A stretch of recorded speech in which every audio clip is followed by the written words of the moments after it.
할렐루야. 예수 그리스도 이름으로 하나님 말씀 증거하겠습니다.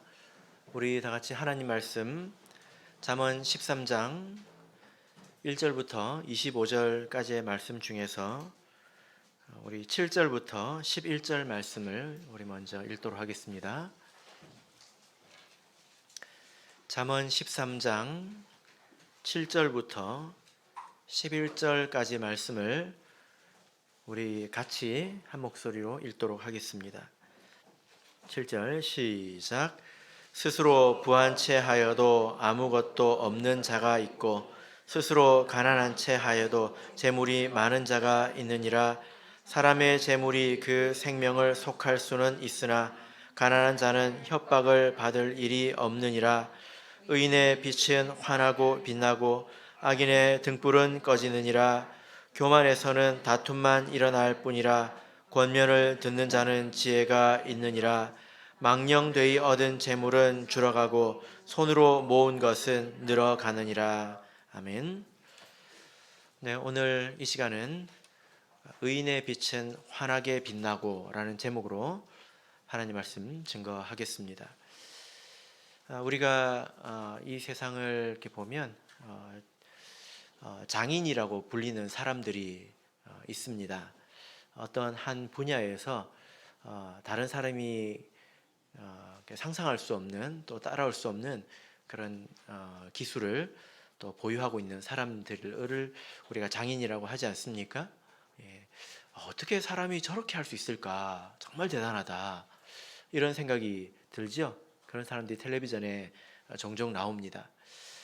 그런데 우리가 그 사연을 이렇게 들여다보면 한 사람이 이룬 것이 아니다라는 것을 우리가 알게 됩니다.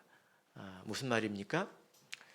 그 사람이 혼자 밑바닥부터 그 경지까지 이르게 된 게 아니라는 거예요. 예를 들어 뭐 음악이다, 어떤 무엇을 만드는 사람이다. 그 사람이 처음부터 그 악기를 만들어 가지고 그렇게 연주를 해온 사람은 아니라는 것입니다. 밑바닥부터 흙부터 만져가면서 이제 도자기를 빚어온 사람은 아니라는 거예요. 이 사람들은 그 스승에게 전수를 받았죠. 그리고 거기서 조금 더 발전을 시켜가지고 자기 제자에게 물려주는 그런 사람이지 않습니까? 이런 일들이 여러 대 혹은 수십 대를 걸쳐서 이렇게 누적이 된 결과를 우리가 그 장인에게서 보게 되는 것입니다. 그러니까 한 사람이 할 수 있는 것은 생각보다 사실 그렇게 많지 않아요. 그죠? 예, 생각보다 그렇게 많지 않습니다. 이런 것들이 세대를 거듭해서 차곡차곡 쌓이고 쌓여야 발전을 이루게 되는 것입니다. 만약에 그런 어떤 그 전수하는 과정이 중간에서 끊어지면, 그래서 완전히 끊어지면 이제 어디서부터 시작을 해야 될까요? 그 다음에 누군가가 새로 내가 이걸 하고 싶다 했을 때는 어디서부터 시작을 해야 될까요? 거의 처음부터 시작을 해야 되는 것입니다. 우리 신앙 안에도 이런 이치가 있습니다. 오늘 이 말씀을 쭉 읽어보면 오늘 잠언 13장 전체 말씀을 우리가 살펴볼 텐데, 이 말씀을 읽어보면 계속 읽어왔던 그런 말씀들이 여기도 또 나오네, 이것도 어디서 읽어보았던 말씀인 것 같고, 이 말씀도 분명히 나왔었는데 할 만한 내용들이 계속 나옵니다. 그런데 이 말씀 가운데, 오늘 이 내용 가운데는 어떤 주제가 내포되어 있냐면, 자, 11절을 한번 보실까요? 11절을 보면 제일 마지막에 늘어가느니라 이런 말씀이 있죠. 그리고 22절을 보실까요? 22절 보면 선인은 그 산업을 자자손손에게 끼쳐도 이런 말씀이 있습니다. 그리고 23절을 보면 많아져도 이런 말씀이 있죠. 양식이 많아지거늘. 이것은 어떤 그 개인이 점점 이제 풍성해지는 그런 과정일 뿐만이 아니라 세대를 더해서 믿음이 더해가고, 또 그로 인해서 하나님께 받아 누리는 복이 더더욱 풍성해져 간다라는 것을 의미합니다. 이런 표현들이, 이런 의미가 내포된 표현들이 오늘 말씀에 많이 등장을 하는데요. 자, 9절 말씀을 보시면 9절을 다시 한번 읽어볼까요? 잠언 13장 9절 다시 읽어보겠습니다. 시작. 의인의 빛은 환하게 빛나고 악인의 등불은 꺼지느니라. 예. 의인의 빛은 환하게 빛난다. 이것은 지속성을 내포하는 그런 표현으로 우리가 볼 수 있습니다. 뭐 우리도 세상에서 이런 말을 쓰지 않습니까? 예, 공장에 불이 꺼지지 않는다. 뭐 불이 꺼지지 않는다. 이런 말을 이렇게 하는데 이게 어떤 표현인가요? 예, 굉장히 활발하게 돌아가고 있다. 그런 뜻이지 않습니까? 이 성경 안에서 구약 성경 안에서 이 등불이라고 하는 것은 특별한 의미가 있는데요. 역대하 21장을 보겠습니다. 역대하 21장 7절을 보겠습니다. 역대하 21장 7절. 자, 우리 같이 읽겠습니다. 시작. 여호와께서 다윗의 집을 멸하기를 즐겨하지 아니하셨음은 이전에 다윗으로 더불어 언약을 세우시고 또 다윗과 그 자손에게 항상 등불을 주겠다고 허하셨음이더라. 예. 자, 여기 보면 다윗의 등불이 나옵니다. 다윗이라는 사람이 그 가문의 등불이 되었다라는 거예요. 불이 꺼지지 않았다라는 것입니다. 이 다윗이라는 한 의인이 그 가정의 등불이 되어서 하나님께서 그 가정을 계속 돌보시고 죽어가는 상황에서도 살려주시고, 그리고 그 안에서 믿음의 사람들이 계속 생겨 나왔다라는 것을 의미합니다. 이것이 의인의 빛은 환하게 빛난다라는 것입니다.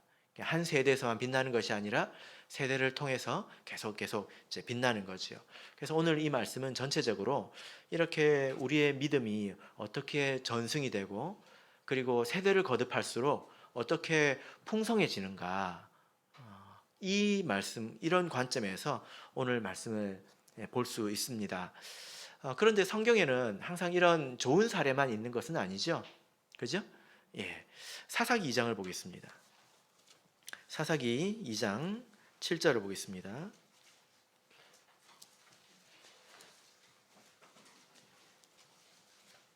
사사기 2장 7절. 자, 같이 읽겠습니다. 시작.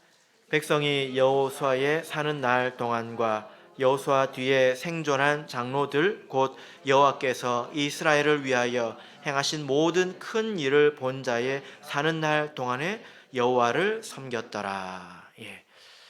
사사기가 시작할 때 이렇게 말씀하고 있습니다. 사사기라는 이 시대는, 사사 시대라는 것은 400년의 악순환이지 않습니까?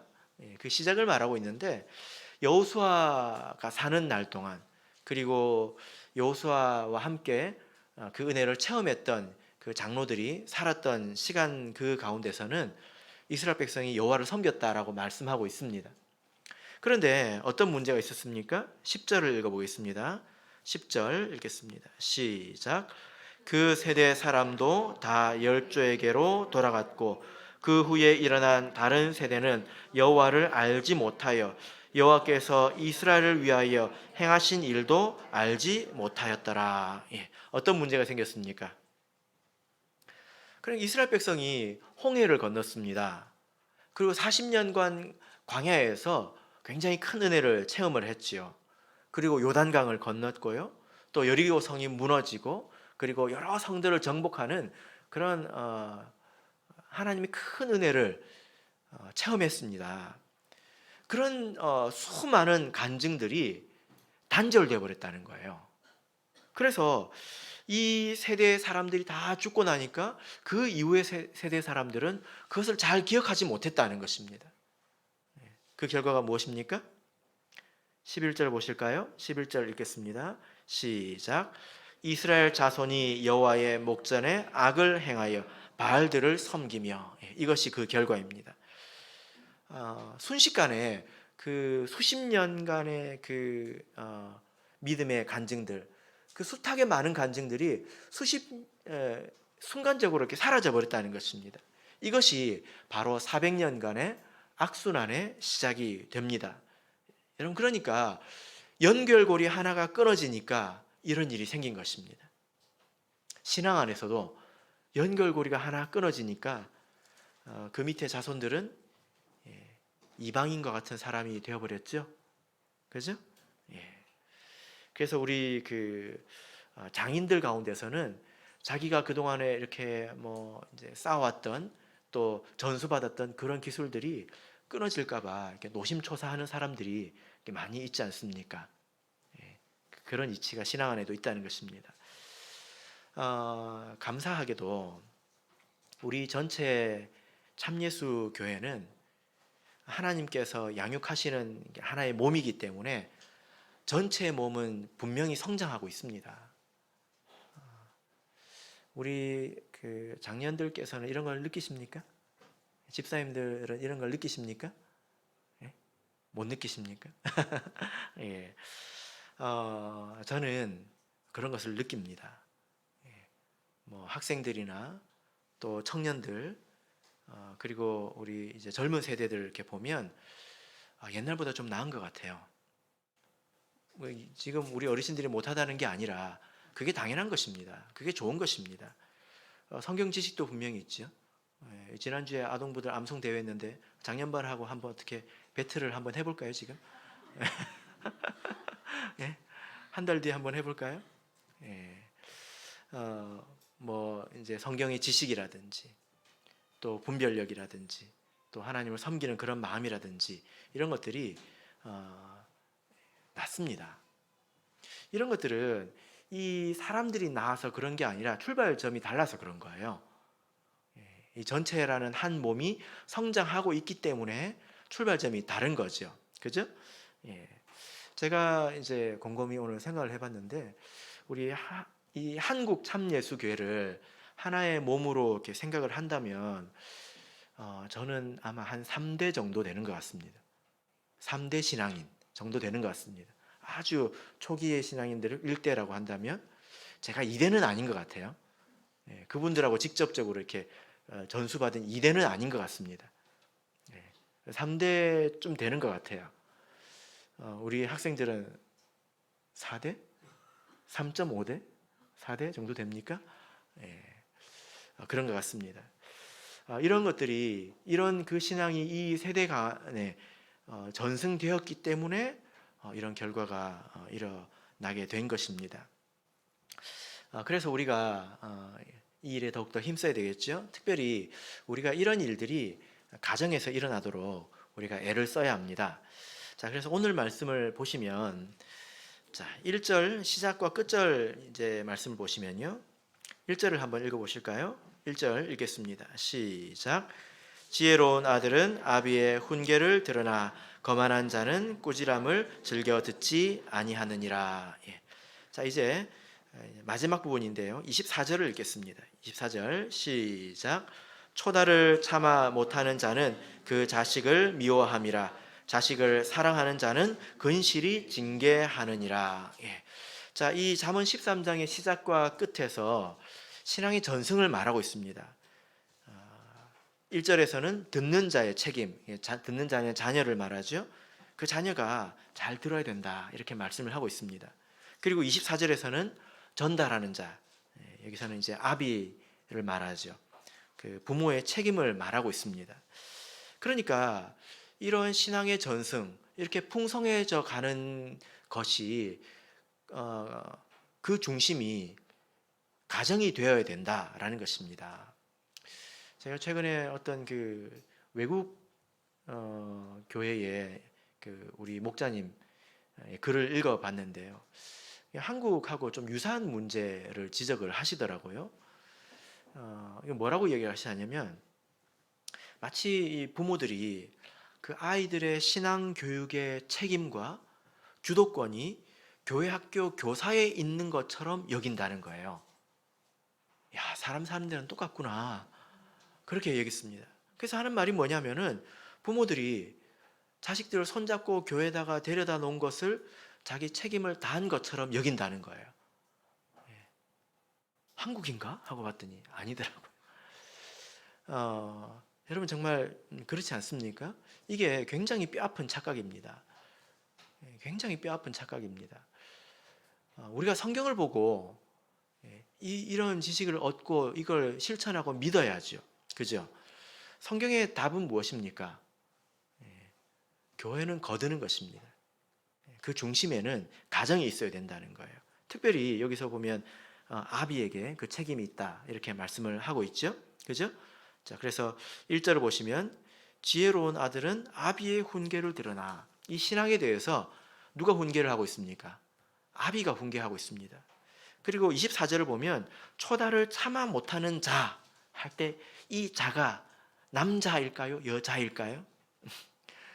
예. 히브리서 성경 원문을 보면 이 사람은 남자로 나와 있습니다. 물론 이제 그렇다고 엄마가 책임이 없다는 것은 아니죠. 근데 그 중심에 가장이 있어야 된다는 것을 말씀하고 있는 것입니다.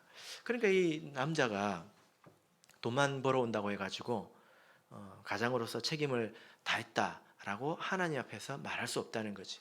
이방인들도 하는 것이지 않습니까? 그래서 우리가 이 가정에서부터 이 신앙이 누적되도록 해야 합니다.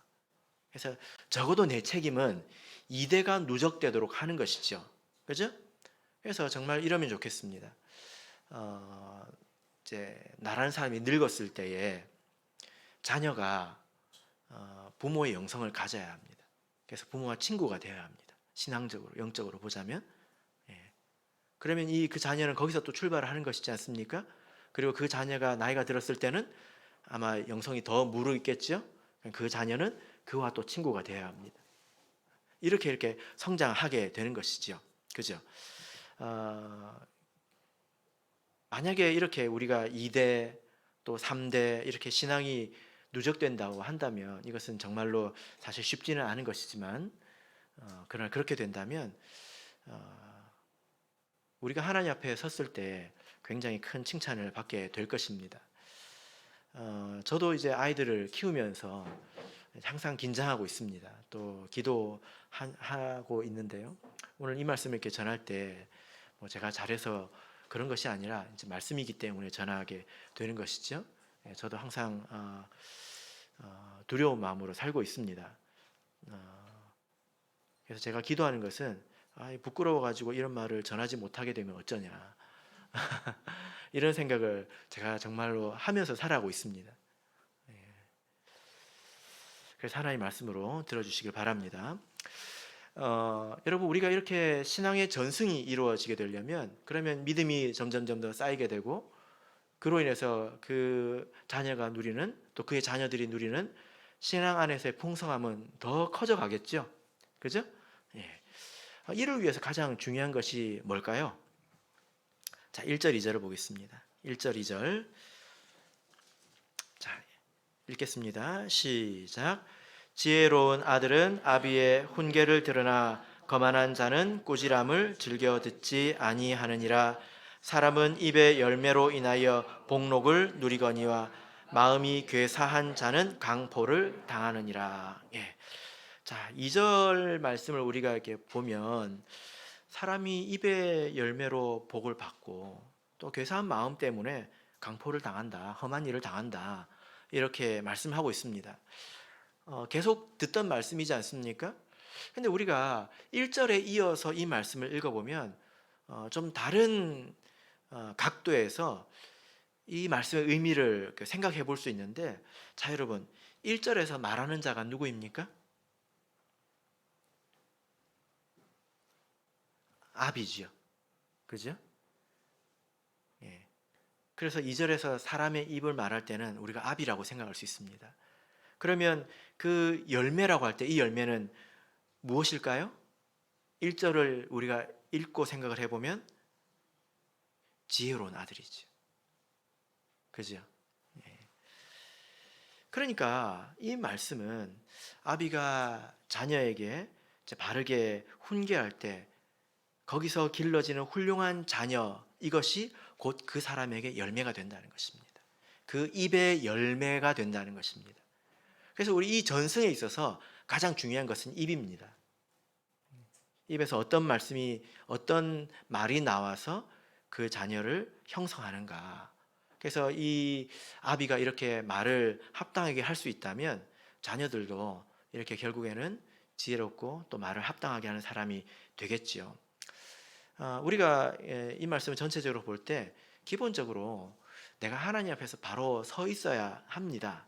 그렇지 않습니까? 그래서 9절 말씀처럼 의인의 빛은 환하게 빛난다 하는 말씀처럼 내가 의인이 되어서 집안에서 빛이 먼저 되어야 합니다. 그러나 그런 빛이 전달되고 또 이 신앙이 전승되기 위해서 가장 중요한 것은 바른 생각을 바른 말로 전달하는 것입니다. 이 일이 가정에서 일어나야 된다는 거예요. 자, 신명기 6장을 보겠습니다.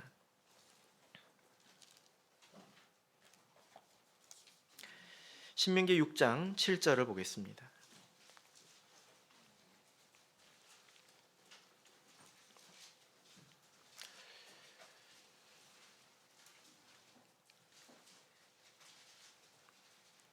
신명기 6장 7절.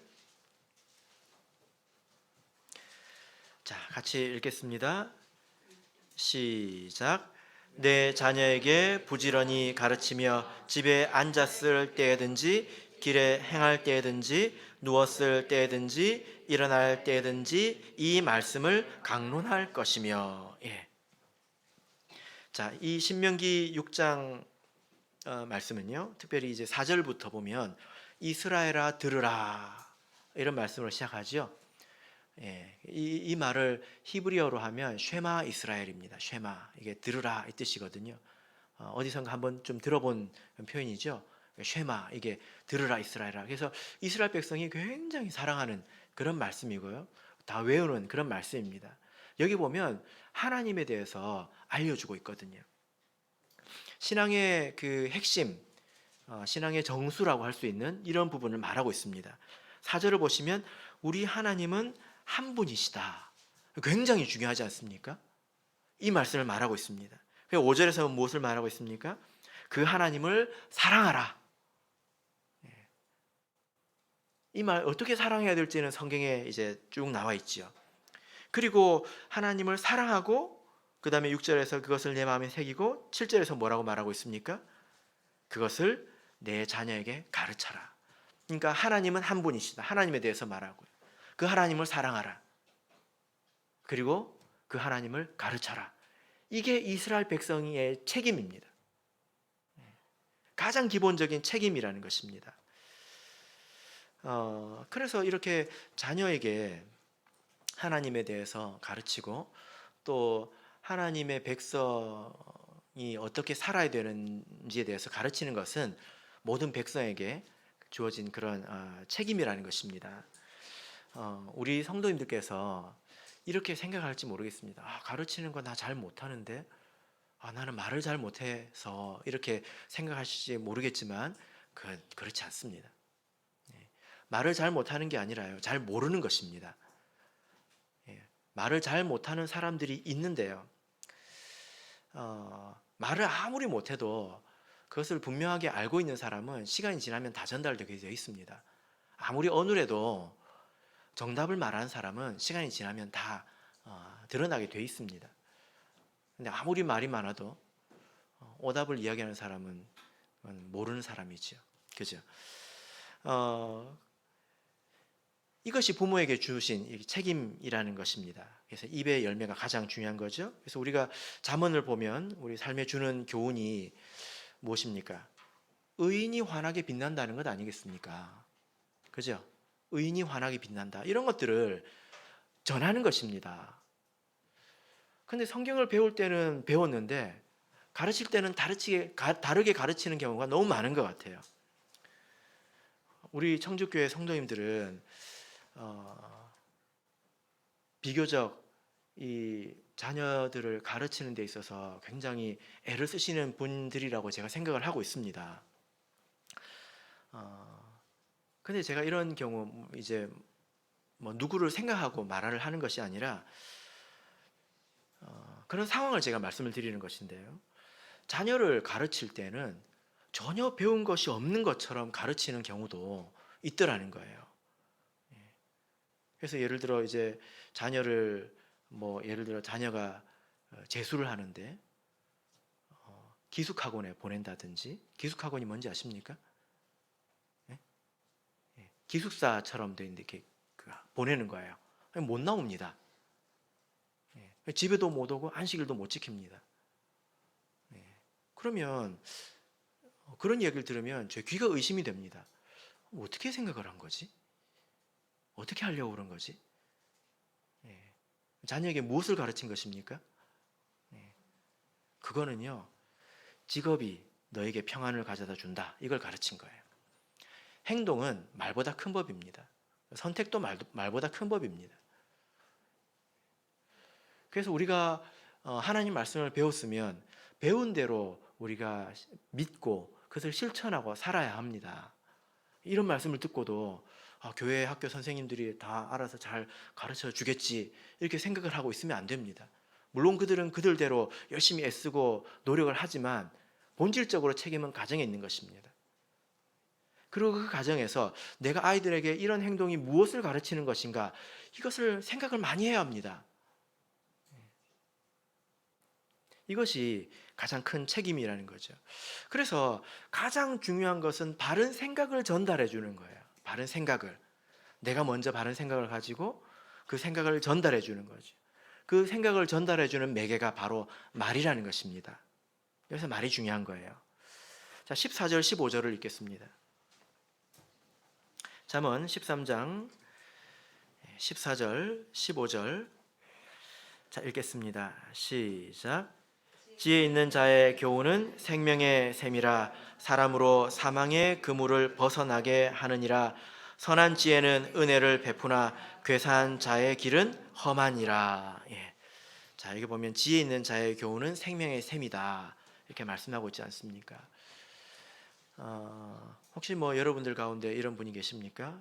우리가 자녀들한테 이제 재산을 1억 정도는 물려줘야 돼.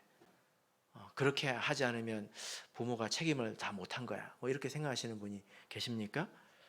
예. 그렇게 생각하실 필요 없습니다. 부모가 키워주고 또 일하게 해준 것으로 족하고 충분합니다. 그러나 거기에서 가장 중요한 것은 바른 생각을 머리에 넣어주는 거예요. 그래서 지혜 있는 자의 교훈은 생명의 샘이 된다. 그래서 이런 것들이 계속 이제 누적되고 반복되는 것을 말씀하고 있는 것입니다. 자, 7절 8절을 다시 한번 보겠습니다. 잠언 13장 7절 8절 읽겠습니다. 시작. 스스로 부한 채 하여도 아무것도 없는 자가 있고 스스로 가난한 채 하여도 재물이 많은 자가 있느니라. 사람의 재물이 그 생명을 속할 수는 있으나 가난한 자는 협박을 받을 일이 없느니라. 예. 자, 이 7절 8절에서 이 말씀의 뜻은 그 재물이라고 하는 것의 일반적인 그런 속성을 말하고 있습니다. 자, 여기 보면 스스로 부한 채 하여도 아무것도 없는 자가 있다. 이것은 이제 뻐기는 사람이지요. 그죠? 그런데 뒤에 나오는 스스로 가난한 채 하여도 재물이 많은 자가 있다. 이 말은 겸손한 사람일까요? 우리가 좀 생각을 해볼 필요가 있습니다. 이 사람은 겸손한 사람일 수도 있지만 좀 음흉한 사람일 수도 있습니다. 왜 스스로 가난한 채 할까요? 왜냐하면 부자라면 또 가져야 되는 사회적인 그런 또 책임도 있지 않습니까? 그런 것을 또 회피하고자 하는 마음도 있을 수 있지요. 그죠? 자, 8절을 보겠습니다. 8절 보시면 사람의 재물이 그 생명을 속할 수 있다. 그러니까 이 재물이 있는 사람이라면 재물로 인해서 어떤 위험이 찾아오고 그 재물로 그 위험을 벗어날 수 있다는 것입니다. 근데 반면에 가난한 자는 어떻습니까? 협박받을 일이 없다. 그러니까 재물로 인해서 위험이 찾아오지 않는다, 이렇게 말하고 있는 거죠.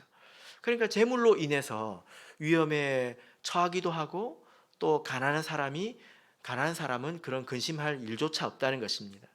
그래서 여러분, 여기서 말하고 있는 것은 부자가 가난해지기도 하고 가난한 자가 부해지기도 하다는 것입니다.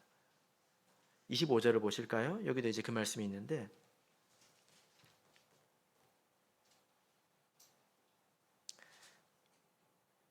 예, 잠시만요.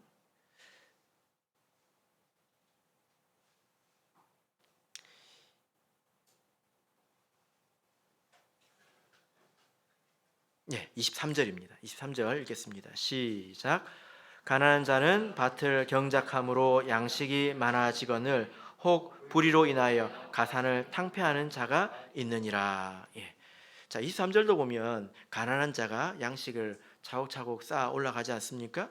근데 불의로 인하여 어떤 일로 인해서 가산을 갑자기 탕진하는 그런 사람도 있다는 것입니다. 그러니까 세상을 이렇게 보면 이 부라고 하는 것이 어디 한 곳에 계속 머물러 있는 것은 아니라는 거예요. 이게 계속 흘러 다니지 않습니까? 그죠? 네. 세상에서 부자가 몇 대를 간다고 합니까? 예, 잘 모르겠습니다. 세상에서 부자가 몇 대를 가는지 모르겠습니다. 뭐 또 큰 부자들은 또 다른 이야기가 될 수 있겠지만 일반적으로 보면 이런 부라고 하는 것 이런 것들이 흘러다니는 것을 이렇게 볼 수가 있는데요. 그래서 7절 8절에서는 그것을 말하고 있습니다. 근데 9절부터 보면 오늘 이제 시작할 때 읽은 말씀인데요. 자, 9절부터 11절까지 읽어보겠습니다. 9절에서 11절 시작. 의인의 빛은 환하게 빛나고 악인의 등불은 꺼지느니라. 교만에서는 다툼만 일어날 뿐이라. 권면을 듣는 자는 지혜가 있느니라. 망령되이 얻은 재물은 줄어가고 손으로 모은 것은 늘어가느니라. 예. 이 말씀 가운데서는 이 의인의 가정에 있는 이런 형통은 지속적인 것을 이렇게 말하고 있습니다. 우리가 한 절 한 절 이 말씀을 읽어도 좋겠지만 이런 맥락으로 이 말씀을 읽어볼 수가 있다는 것입니다. 세대를 통해서 누적이 된다는 거지요. 그죠? 예. 그래서 22절을 보시면요. 22절 읽어보겠습니다. 시작. 선인은 그 산업을 자자손손에게 끼쳐도 죄인의 재물은 의인을 위하여 쌓이느니라. 예. 선인은 그 산업을 자자손손에게 끼친다. 이렇게 말하고 있습니다.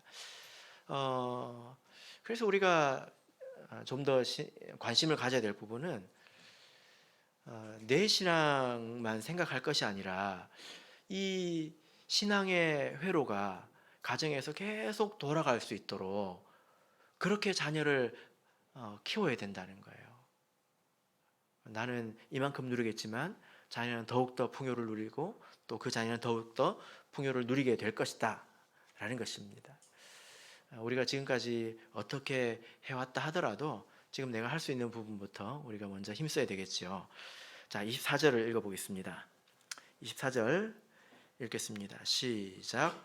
초다를 참아 못하는 자는 그 자식을 미워함이라. 자식을 사랑하는 자는 근실이 징계하느니라. 예. 우리 자녀들이 별로 탐탁지 않은 말씀일 수 있는데요. 이 말씀은 자녀를 그냥 두들겨 패라는 뜻이 아닙니다. 초달이라고 하는 것은 회초리를 말하지 않습니까?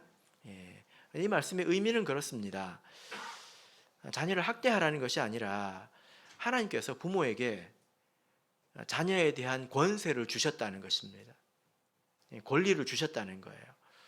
사람은 각자 자기 몸에 대한 권리를 자기가 가지고 있지 않습니까? 그래서 누가 내 몸을 때리면 안 되잖아요. 그죠? 성경에도 그건 마찬가지입니다. 근데 성경 안에서 유일하게 허락된 게 있어요. 부모가 그 자식을 때리는 것은 허락이 되어 있습니다. 이것은 부모가 자녀에 대해서 하나님께서 부모에게 자녀에 대해서 굉장히 큰 권세를 주신 것입니다. 예를 들어 한번 생각해 보세요. 예를 들어 누가 이제 그 목자가 되면 신도를 때릴 수 있다. 상상이 되십니까? 왜 그렇게 놀라세요? 생각해보니까 굉장히 큰 거죠, 이게. 그죠?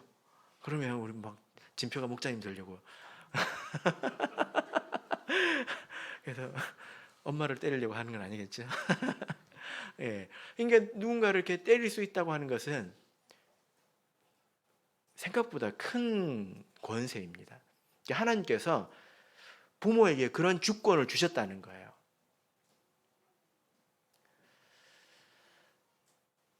그런데 부모가 그저 이렇게 사랑에 매여가지고 자식한테 질질질질 끌려가면 안 되겠지요. 그죠? 안 되는 것입니다. 우리가 이 말씀을 통해서 이렇게 생각해 보면 여기서 단지 이렇게 초달에 대해서 하시는 말씀이지만 하나님께서 이런 권세를 주셨다면 자녀를 키우는데 필요한 그런 지혜도 주시지 않을까요? 우리가 그렇게 믿을 수 있지 않겠습니까? 그리고 이 문제에 대해서 하나님께서 책임을 물으실 것 같지 않습니까? 이런 권세를 주셨다면 이것은 분명한 사명이라는 것입니다. 회초리가 필요한가 이 문제에 대해서 세상에서는 굉장히 많은 말이 있죠. 최근에는 우리나라 법에도 제정이 됐다고 하는데요. 참 예, 뭐라고 말을 해야 될지 모르겠습니다. 근데 회초리가 필요한가에 대해서 우리가 성경에서는 이렇게 말씀하고 있습니다. 잠언 22장 15절을 보겠습니다. 잠언 22장 15절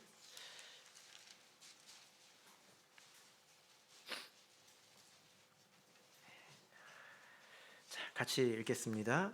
시작. 아이의 마음에는 미련한 것이 얽혔으나 징계하는 채찍이 이를 멀리 쫓아내리라. 예. 예. 아이들이 부모를 알죠. 예. 그래서 부모가 어디까지 가는지 보통 이제 간 본다고 하지 않습니까? 예. 견적을 낸다고 하잖아요. 부모가 어디까지인지 아이들은 기가 막히게 이렇게 타고 나나 봐요. 이 정도까지구나. 예. 그래서 부모는 항상 예상을 좀 벗어날 필요가 있죠. 예. 아이들 마음속에 그게 사실 미련한 마음입니다. 그것이 나에게 정말 좋은 것인지 좋지 않은 것인지 생각을 해야 되는데 당장 나에게 손해가 오냐 이것을 생각하기 때문에 이게 회초리가 필요하다는 거예요. 예. 말을 잘 들으면 이것을 쓸 필요가 없겠죠. 또 되도록 쓰지 않는다면 더 좋은 것이겠습니다. 말씀의 결론 맺겠습니다. 우리가 잠언 13장 말씀을 통해서 우리가 좀 생각해 볼 부분은 우리 신앙이 계속 전승되어야 한다는 거예요. 그래서 우리가 이어 달리기 하는 것처럼 이어서 달릴 수 있도록 해야지 가다가 끊어져서 우리 자녀도 처음부터 다시 부모가 겪었던 그런 시행착오를 다시 다 겪고 넘어질 걸 다시 다 넘어지고 그렇게 해가지고 이제 상처투성이 돼가지고 어느 만큼 가는데 그 자식도 또 넘어지기 시작한다는 거예요. 얼마나 안타까운 일입니까? 내가 바른 신앙을 가지고 내가 최선을 다해서 간 만큼 거기서부터 자녀가 다시 달리기 시작한다면 그것은 완전히 다른 이야기가 될 것입니다. 저는 우리 이 참예수 교회가 한 몸으로서 이렇게 이어 달리기를 하고 있다고 저는 믿습니다. 하나님께서 부모가 되시기 때문에 우리를 키워가고 있습니다. 그래서 틀림없이 여러분들은 이전 세대의 성도들보다 지식도 더 많을 것이고 영성적으로도 더 훌륭할 것입니다. 그분들은 절대적인 믿음은 있었어요. 죽기 살기로 기도하는 믿음이 있었습니다. 성숙했냐? 그건 모르겠습니다. 그건 좀 다른 부분이에요. 잘 속았습니다. 정말이에요. 그래서 우리가 더 성숙해하고 있는 부분에서는 저는 틀림없이 그렇다고 믿습니다. 이것이 다 우리 신앙의 선배들의 덕분이지요. 우리도 여기서 이 말씀을 토대로 이어 달리기를 해야 합니다. 내 가정에서 그리고 교회에서 우리 학생들, 청년들 이런 사람들이 믿음이 잘 자랄 수 있도록 힘을 쓰는 것이 오늘날 우리의 사명이라는 것입니다. 바라옵기는 여러분들께서 가정에 환한 빛이 되시고 또 교회의 빛이 되시기를 예수 그리스도 이름으로 축복합니다. 우리 다 같이 찬송하겠습니다. 305장 찬양하겠습니다.